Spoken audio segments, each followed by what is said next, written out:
I grew up in a very diverse community in New York City. So I guess I kind of got spoiled living in that kind of a setting. In the early 80s, I moved to Florida, deep south. And I have to admit, I just wasn't prepared for what I was about to encounter.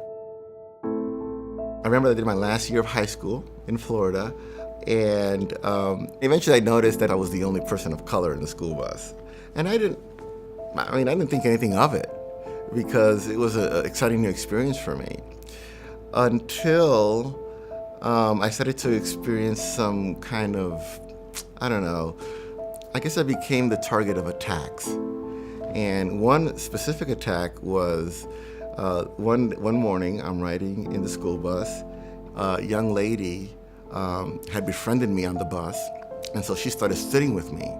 And as the school bus stops, the boys in the back go walking by. The last one, his name was Bud, he leans over me to talk to Lisa. And he leans over and he goes, "Don't you be sitting with no nigger." And my heart just skipped a beat. And I was frozen with fear. I didn't know what was gonna happen.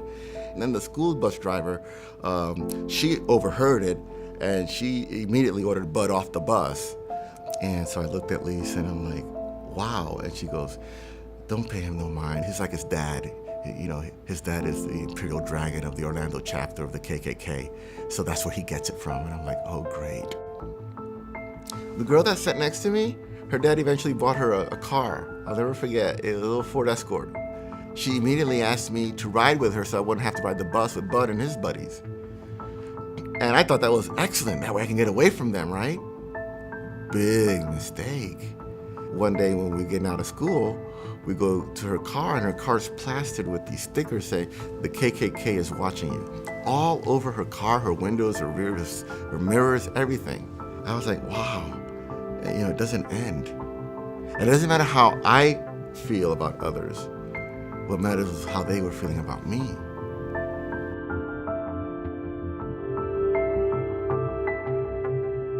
I think it's important for people to be aware that our behavior impacts people's lives for good or for bad, in a positive way or in a negative way. We can either build up others or tear them down based on how we treat them. Thank God that the verse in John 3:16 says that God gave his son to save the entire world and not just certain members of the world. That he loved the world so much that he gave his only begotten son. We need to emulate that love, and that love extends to everyone, no matter what we look like or how tall we are, how much money we make. And so in an organization like this that seeks to make man whole, one has to be prepared to work with everyone, and they help make everyone whole, and not just a certain segment of the population whole.